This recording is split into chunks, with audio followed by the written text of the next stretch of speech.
Welcome back to the Lean Change Management podcast. And this week I'm talking with Jill Forbes from National Leasing. So those of you who have seen the website, Jill wrote a story back in November about how she was using some of these techniques with a change. National Leasing is an organization that helps over 57,000 Canadian businesses secure the equipment they need to help their businesses grow. And they offer a full range of financing services to commercial, agriculture, construction, transportation, forestry, healthcare, golf and turf equipment sellers. They have 60 sales agents and broker network across Canada, and they're supported through the head office in Winnipeg, Manitoba. And today I'm talking with Jill Forbes, who's working for National Leasing, and she wrote a story on the Lean Change Management blog back in November, I guess it was, with some stories around how she was using some of these ideas on a change that they were just embarking. So welcome to the show, Jill. Do you want to tell us a little bit more about yourself? Sure. Thanks, Jason. So my name is Jill, and I've been working for National Leasing for just under 14 years. And I've had a number of different positions within the company, but I am quite new to the change management section. I started in change management for the major project or system or legacy systems change, which was this Felix project where we use the change canvases. So pretty new to change management, but we experienced I would call it a successful switch over. And so I'm happy to talk about what happened. Cool. Yeah, one of the bullet points that you sent me in an email was that no one cried during the launch week. So we'll talk a little bit about the outcome of the change, but that was pretty interesting. The cool thing is, mentioning that you're new to change. I find that a lot of the ideas that when people tell me that they're using them, it's because they're more accessible to people that might not have a disciplined change management background. But tell me about how you discovered these ideas and what got you thinking to try out a change canvas and some of these techniques. Well, it started with a colleague and I, and we were sitting in a meeting room, and I was not crying, but I was feeling a little bit stressed out about, oh my gosh, I've got this big job ahead of me, and I have a hard time knowing where to even start. And she had read your book, the Lean Change Management book, and she brought it in, and she was like super enthusiastic about it. And she said, look there's this change canvas that I think we should try. And I took a look and I thought, I think this could work because, like you say, the words are accessible. They mean something to people. And I think that that's really important, because if I were to go in and start talking about reds and blues and greens and yellows and categorizing people, I just think that would be more for them to get. And it was too overwhelming for me. So I found that the change canvas was accessible, as well as it made sense to me. It just made sense to ask people, what do they think they're going to need? Because getting them on board, I think, was probably my biggest goal. And I come from a training background. I guess I could have said that earlier. I come from a training background, and I just find that when people come to things on their own, they're just much more meaningful. So that was really the reason why we decided to experiment with the change canvas was to see if we could get people on board with it. Cool. Mm-hmm. What was the reception to using it? Were there people that canvases, there's thousands of them nowadays. They seem to be all over the place. There's lean startup canvases and project canvases and this canvas and that canvas. Did it seem kind of buzzwordy for some people, or did some people have a negative reaction, or did some people really love it? What was that mix of response like to using this? Well, to be perfectly so to tell you the truth, not that I'm not telling you the truth all the time right now, but change management is new to National Leasing. We had never formally done it before. So I don't think that anybody came into it with a preconceived notion that, well, there's this canvas or there's that canvas or there's this strategy or that strategy. A lot of people went through ProSci and ADCAR, and so there's this concept that we should go through ADKAR, but never really, well, how do we get people through that? I think that the thought of putting every single person through the change canvas was a little bit daunting to managers, that they would have to do this and then they would have to bring everybody through. I mean, like everybody, time is always a real challenge, right? And for me to say, I'm going to need your people for 2 hours, 2 1-hour sessions, I can't tell you how many people rolled their eyes at me, right? Like, and we're not even talking about the actual application. You mean, like, we're not even opening it up. We're just going over what people need. Are you sure, Jill? And so I had to convince them, get that desire up. But once I got a couple of groups through, I think they really found the value in it. And I put the managers through first. And so once they were familiar with it, then we put everybody else through it. And once we got all the other people through it, that's when the managers really found value in it. Because it's one thing for you to progress through things. You don't necessarily see your own progression, right? It's hard to take yourself out of that. But then once they could see their staff make that improvement and make that realization of what does this mean to me, they really found like, oh, well, this is totally meaningful. I can see how things are getting better here. Mm-hmm. Yeah, that's interesting. A workshop that I was in a couple of weeks ago when we did the section on trying to create a canvas. So there's a whole bunch of different types that are out there that people could use, is that they capture the output of the conversation. So there's nothing magical or particularly hard with using it. It's a matter of just finding the right questions. So you're not limited to, here's this change process template to fill out. It's more, well, that question doesn't make any sense. We just won't use it. We'll use something different, which is pretty interesting. I like the story where you mentioned in the blog post that after launching it to say, this system won't exist anymore, then the one manager goes, oh, that's okay if I can't use the feature in the new one, I'll use the old one. So even, it takes people's brains time to digest the change. And I think we, as change people, fall too much into the resistant trap. Like, oh, we have to communicate. But we really we're after the dialogue, not just the one-way communication. Yeah, I agree with that. And it's interesting to compare like resistance with just making meaning of what this change is, right? Like that manager, it's not like he had a problem with the system that was going to be implemented. He just didn't make the connection that, even though I said it out loud, it didn't mean anything to him that, no, we're shutting that down and you can't use that anymore. And it was only once people started producing those words on their own that it really became clear to them that this is actually the way that it's going to be, and that, no, you can't just go back to the way things were. Right.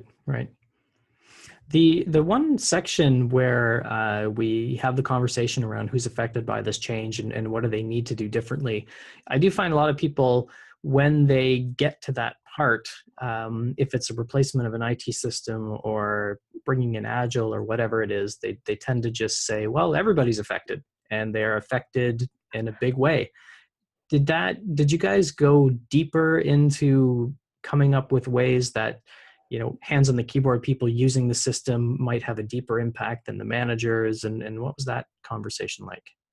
Yeah, so when I went through the canvas with the managers, I think it was very easy for them to just say, well, everybody's impacted, just like you mentioned. And what I found when we went in with, like you say, the people with their fingers on the keyboards, is we had to watch that things didn't go too granular, right? So what's changing? Well, the way that I do this process and the way that I do this process and this step within this sub-process will change. And all of a sudden, like you could spend 14 hours just talking about what's going to change, but really, like, do you need to go that granular? Not at this point, not at this stage. But so it was a real fine line to walk between going too big in saying, well, it just impacts everybody and it impacts everything, like your whole day is going to change, to, well, I'm going to have to click in a different spot when Yeah. it's really not really important at that point in time.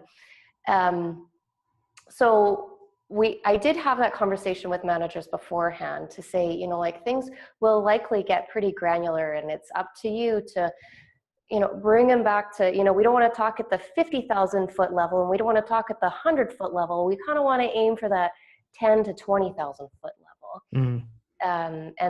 And for the most part, it worked. And part of the other thing that happened was that because our system was being developed with agile methodology, the way that things looked on the day that we were potentially showing them, or they were seeing things, would be very different from the way that they would eventually look. So that was really helpful, because it kind of gave us the excuse that we couldn't go that granular, right? Mm-hmm. So I think that's how we went through those conversations. Like, sometimes it's easy to go super high level, but then like the people who do that work, they want to know the details, right? Because their lives are in the details.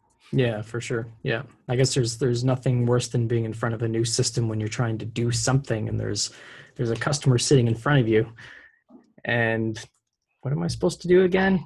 I think it's going to happen, but I think, people are going to figure it out, especially nowadays. I think we're so acclimatized to the app mentality. Everything is, software is eating the world. So every day we're learning, our favorite website, well, they decided to redesign it and I have to figure out how that works again. Oh, my banking platform, that's changed. I got to figure this out. So I think people are a little more used to learning how to figure out systems, which is good. Yeah, and that is a change, I think, that was a change for us anyhow, because like our systems had been around for years, like a long time, and people knew their jobs inside and out, right? Like there's this pride that I know that it's not like they know that it takes 25 clicks to get here, but they know that process inside and out. And then for things to change, but not only change, but continuously change, and not that it's changing dramatically, but that there's, like we could have a new update and this could change here and this could change here. And I think that was a really helpful thing for getting people used to that, because, we would have them practice, and what the practice system looked like one week might be different than the way it looked another week. Or if there was an issue in the practice system, they got used to that. They got used to, oh, well, there's a challenge here, so I better report that. And they got used to not freaking out if something went a little bit awry or a little bit askew. And they also got practice at, oh, well, this is not here anymore, it's over there. And so they kind of developed the tools themselves to be able to handle it when we went to production, that if something was different or a little bit not the way that they thought it should be, it wasn't the end of the world. The sky wasn't falling. It was just, oh, okay, well, it's a little bit different. I can deal with this. So how did that practice happen? Were they part of the sprint reviews? Was there a separate ceremony that you had set up to do that type of operational readiness? Yeah, it fell more within the training aspect of things. So what we had is all throughout the organization, we had subject matter experts, or SMEs, and they might attend, like the demo review, or we actually set up their own kind of demos once a week where they could practice, and if they had questions about whatever part of the system that they had challenges with. So they would familiarize themselves with the system, and then they would then disseminate that information within the organization. And they had set training times, and they would bring everybody into a room and train them. And then sometimes people would have homework to do. So between this lesson and next lesson, please go into the training system and do this or do that, so that people got familiar with accomplishing their regular goals. Additionally, where we found a lot of value was that we involved people with regards to regression testing. And so where we thought, okay, well, everybody has already done their whole jobs, within the test system. And then it was like, okay, so we are regression testing and you need to do this and this and this and this and this and this and this. All of a sudden it was like, oh, well, we hadn't considered that we have to do that. So that kind of changed people around. And then another really positive thing that we did is we had a launch test where for 30 minutes, we said, okay, everybody, you have to get into the system all at the same time and do your job in this training system, in the new system. And that was really helpful because it provided a load test just from the technical side, and it got everybody in there at the same time so that they could feel what it was like when everybody is in this system and they're all working on different stuff. And if they have a problem, they could be like, hey, buddy over here, do you know how to do this? Can you help me? So I think that really helped as well. Oh, that's good. Mm-hmm. How did you make space for some of those ceremonies? Was it pitched in a way that these are mandatory, thou shalt attend? Was it a little more collaborative? People just got that they needed to make time for this, but I find that that's usually the hard part with training is, hey, I've got my day job. I can't be bothered with this training thing, so I'm not going to go. Yeah, so with regards to training, we had different approaches, and it started out with, hey guys, it'd be really great if you could go in and do something for us, and that didn't fly, especially when it was just like, hey, go in and play, like people didn't really jump on to the concept of just going in and playing in this giant environment where I don't know what's going on. I don't really feel familiar with it. I don't really like it yet, so then we got into, okay, well, let's have a contest and you enter your name. And so, there were some rewards if you went in there. And then towards the end, like close to launch, it was, all right, everybody, you are scheduled to come and train during this time and this time and during this time to this time. And I think people had a little bit of ownership over that, and especially the SMEs. Like, it was never me saying your group will have this much training time. It was more about the SMEs or the subject matter experts saying, I think my group is going to need this amount of time. And I would help consult just to make sure that, like, are you covering all of the objectives that you want people to get? And are you making sure that you're checking that not only are you saying what the objectives are, but that they can actually do that, So it started out optional, and then it ended up with, no, you need to attend. And for the most part, people were really glad to attend. Like, they really wanted training, especially when we first started talking about our system. The number one thing, well, I'm going to need training. You're going to need to train me. We're going to need training. You're going to need, and so there was a high desire for training. And sometimes it was just I'm just really busy right now, and I wish that I didn't have to go, but away you go anyhow. In addition to training, we did have, like, you could just book the room and go in and practice if you wanted to. But I found that unless people were scheduled, there wasn't a lot of go in on your own time that happened. Right. With the pictures that you put part of the blog post, that there was this big long hallway that had some of the quick wins. I like the one that you showed in the workshop with the candy bars. So we're each other's Smarties and we won't fall to pieces. That's a pretty cool metaphor. How did that visualization help or hinder or help you either with communication or alignment? What was it like? Well, I think it really helped. Initially, just within the workshops, it was good for people to have a visual in front of them where they could see that we were recording what they said. It wasn't just like, oh, Jill wrote it down and it exists somewhere, maybe, I don't know.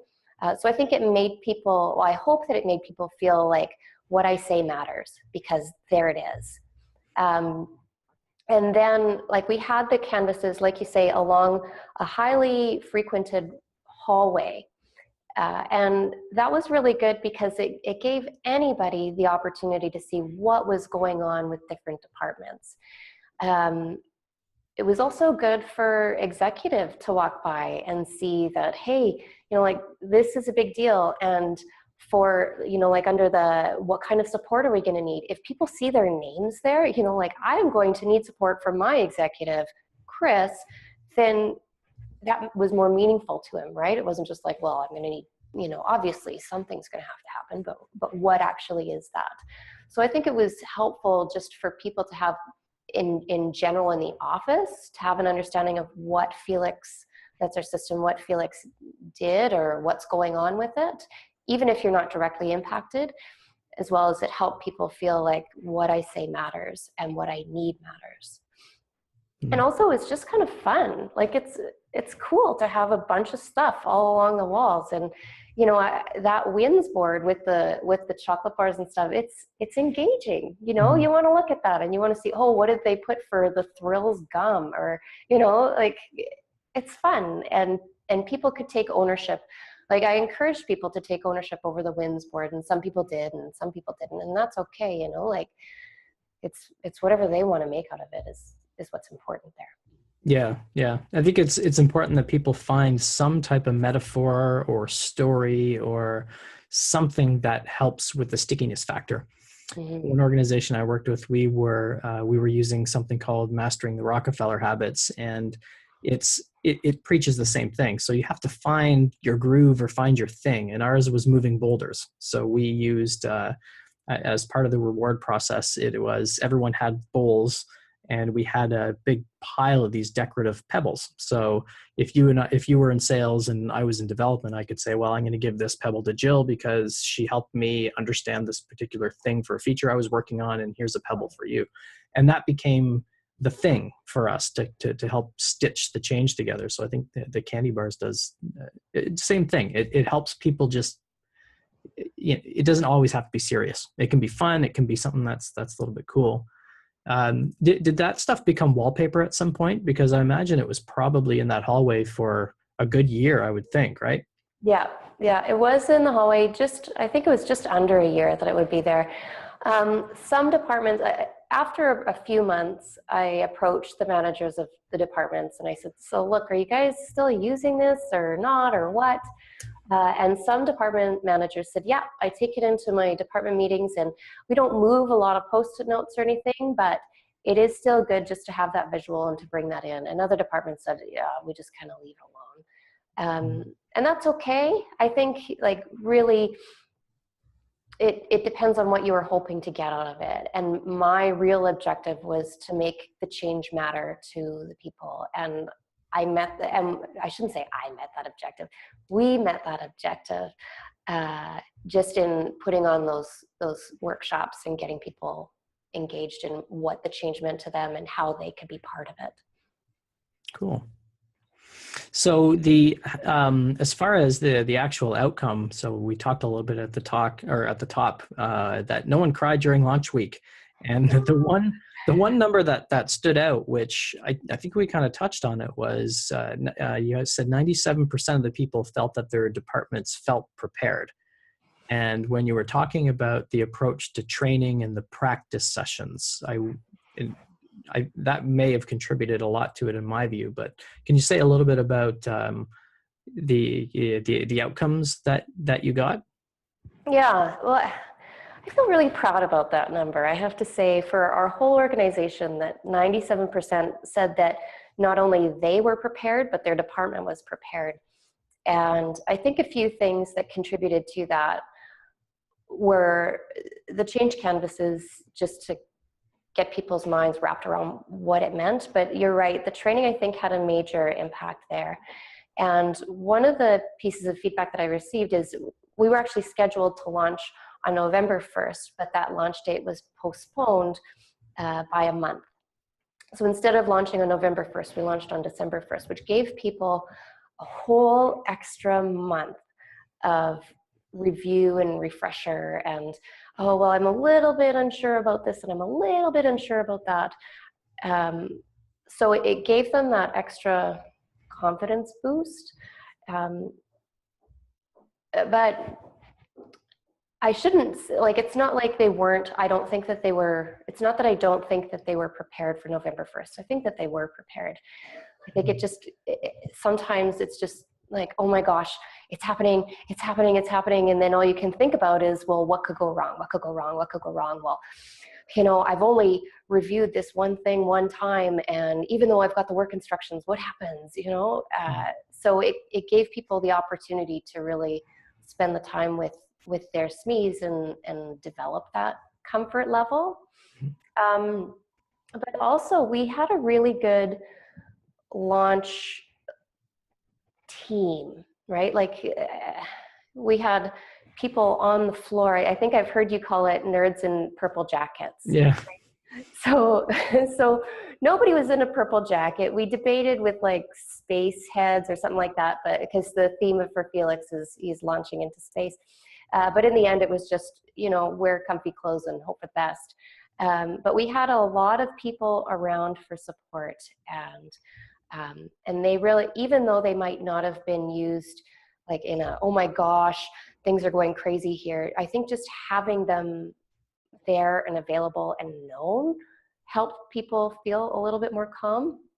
So I think that, obviously there's a lot of contributing factors, but the fact that people got a lot of training and felt confident in their training and in their trainers, as well as feeling supported from like the launch test to actually launch, and having the people there to support them, knowing how important they were, both the users and the launch support people helped.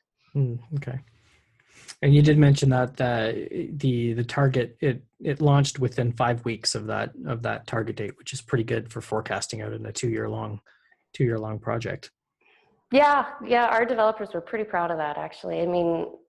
It's tough when you don't hit your target date, but at the same time, it was a big project and they worked so hard on it. And I think they felt really good that instead of launching something that might not have been as good as we wanted it to, I think they were really happy that we waited so that we could launch a product that was ready to go and that people really felt confident with. Mm-hmm. Was that particularly stressful that last month? I imagine whenever there is we want to move a date, then there's a bit of. But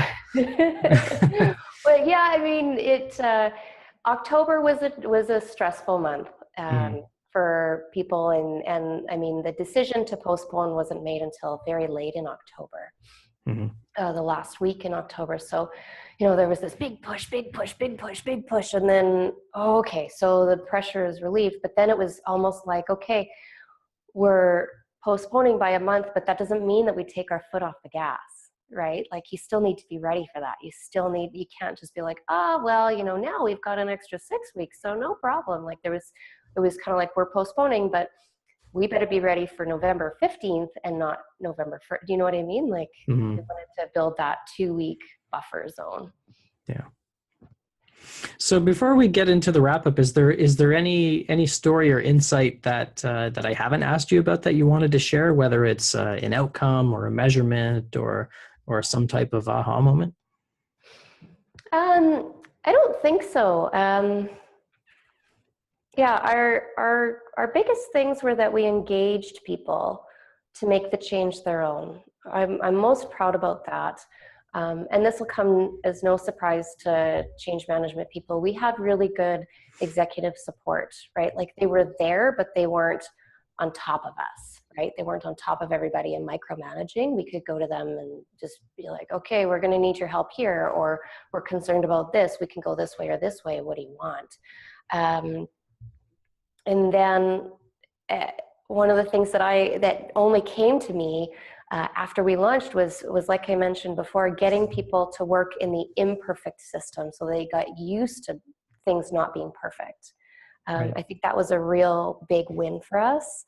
And we did a pretty fun job of celebrating when it did launch. Like there were balloons and we had a whole launch week, and it was my memory of the day that we launched, and because I've never really been involved in anything like this before, but I walked by and one of these people who has been known as sometimes a bit of a challenge, this person said, I am so excited. I don't remember being this excited before. And I was like, oh my gosh, like we're launching today and you were in this happy of a spot, like awesome.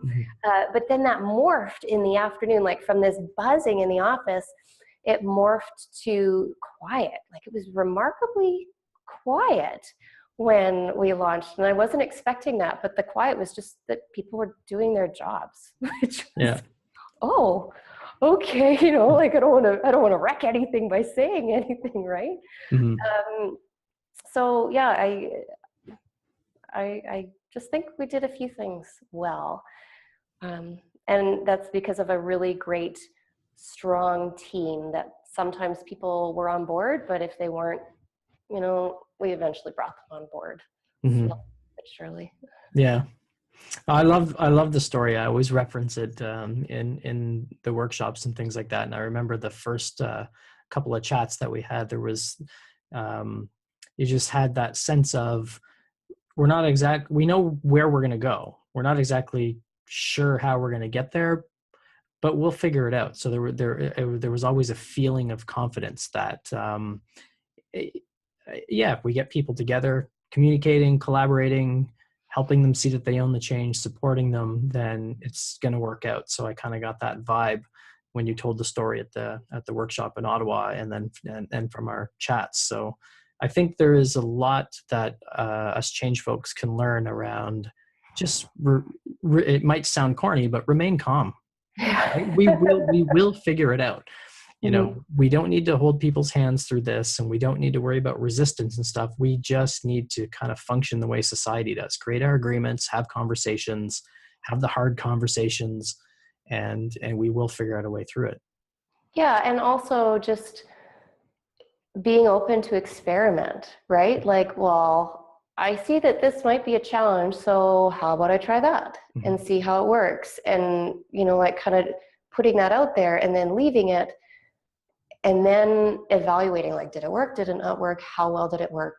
Is that good enough? You know, like I like the idea of experimenting, because it's not like this is the way that we have to go. It's like, well, let's try this. And that really helps too. Great. So what's next for you and National Leasing? So are you going to embark on another big 2-year thing now, or you guys are going to take a bit of a breather and enjoy the new system? So what I was brought in for was part 2 of a 3-part launch. So currently we're working on what we're calling season 3. And that is set to launch either late this year or early next year. And since people got wind of the success of launching our Felix season 2, I've now been like, oh, hey, Jill, we've got this other change that, you know, maybe you can get involved in, and this other change that you can get involved in. So it's kind of exciting as a new change management person to get invited to these things and try to figure out, well, what aspect can I bring in here and what is new, and continuing to experiment and try things and see how they end up. Cool. That would be a pretty neat metaphor, the whole TV series part of it. Season 1, season 2, season 3, all the episodes, the mid-season cliffhanger. Yeah. We haven't gone into the cliffhanger yet, but if I were to think back, maybe that happened. Yeah.